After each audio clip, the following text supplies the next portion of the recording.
Hal Habib and Andrew Abramson here to preview the 2015 Dolphins season. Andrew, all eyes are on Ryan Tannehill. What do you think?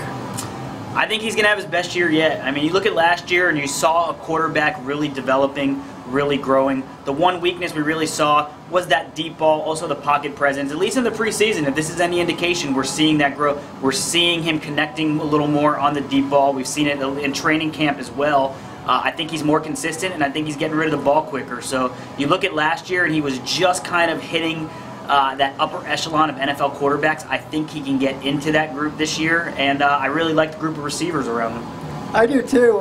You know, even his staunchest critics, I think, have to look at his numbers from the preseason. 80%, a 121 quarterback rating. Those numbers are off the charts. You got to hand it to him. He's off to a hot start for what it's worth in August.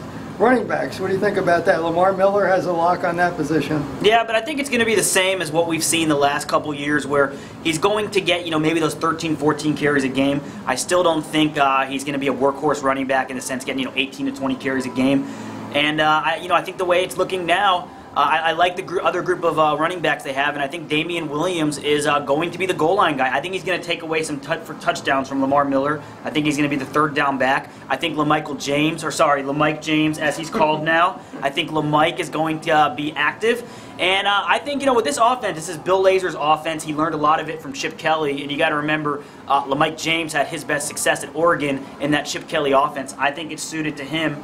What's going to be interesting to see is Jay Ajayi, the rookie 5th-round pick. We know how much talent that guy has, but he's still kind of behind the other guys. So I'm interested to see how much he develops this season and if he becomes a real part of the offense. Yes, Ajayi is really a wild card that a lot of fans really want to get an eye on and see what he can do. He's been slowed this preseason, but perhaps in the regular season we'll get a better idea. Of course, all the questions on the offense go to the offensive line. Yeah, and it's still a question mark to me.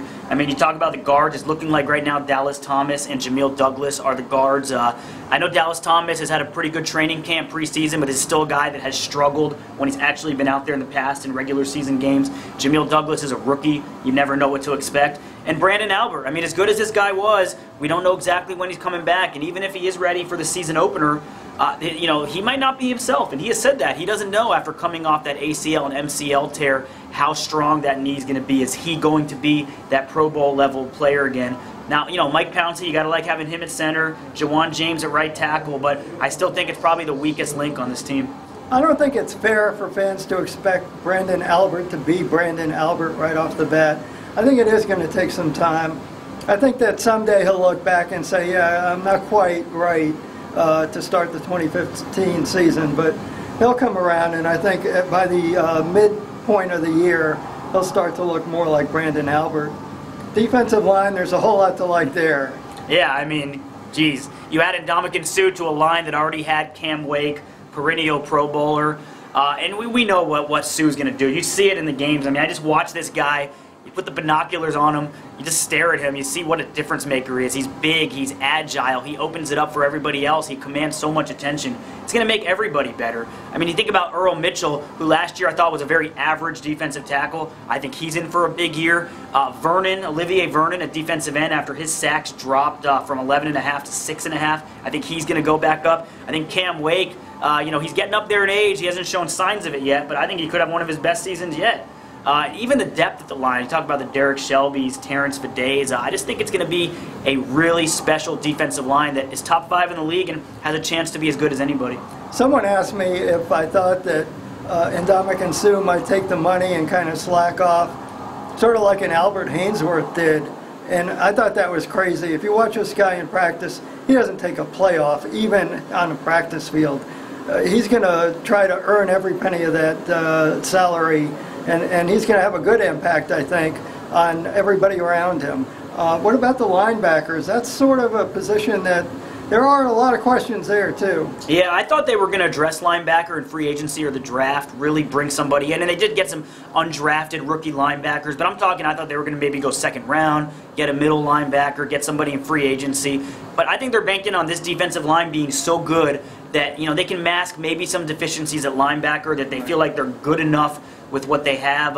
You know, looks like Kelvin Shepard's going to be the middle linebacker. Koamisi moving back to the strong side. Jelani Jenkins had a good year last year. He solidified as that weak side linebacker.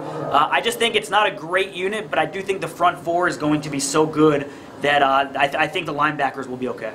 And I think a lot of that applies to the secondary as well. The defensive line is going to put so much pressure on quarterbacks that if there are any problems in the secondary, that could be masked as well. Obviously, Louis Delmas being out for the year is going to hurt at safety, but Rashad Jones has really looked strong this August. Yeah, that's the thing. You look at the secondary, and I agree. I mean, you just hope that this defensive front, they're going to get after these quarterbacks, and that, you know, the secondary is not going to have to do as much as they would in past years. But yeah, I like this group, and it's interesting because you have a Pro Bowl cornerback in Brent Grimes, and you have a guy, Rashad Jones, I think is Pro Bowl level, and I think there's a good chance he makes his first Pro Bowl this year. So you have two Pro Bowl caliber guys, but then you got very inexperienced guys.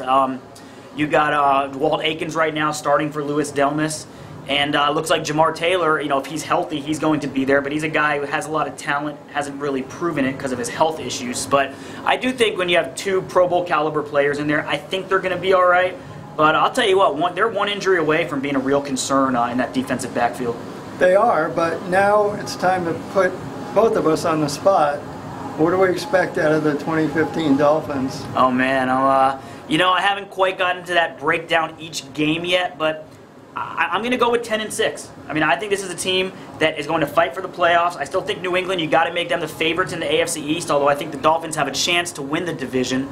But, you know, I think the Dolphins can get 10 wins. They're even have the talent to maybe do more. And I think they're a wild card type of team this year. I agree. I think 10-6 is a reasonable expectation. For some reason, 11 wins is kind of floating around in my head. Possibility there. I don't think that they're the favorites over New England either. But I do think that this is the year where they break through and finally get a wild card spot, which is what Joe Philbin needs to preserve his job. Yeah, my whole thing with 11 wins, even though, you know, I agree with you talent-wise they could do it, but this is a team that hasn't been to the playoffs in 7 years, hasn't won a playoff game in 15 years. It's just hard for me to, right now, at least predict them to get that 11. Let's see them do it. Let's see what Joe Philbin can do. And, you know, maybe they'll surprise us all. One thing's for sure, it's going to be an interesting year, probably more interesting than some of the recent past years. So we all look forward to it. Thank you.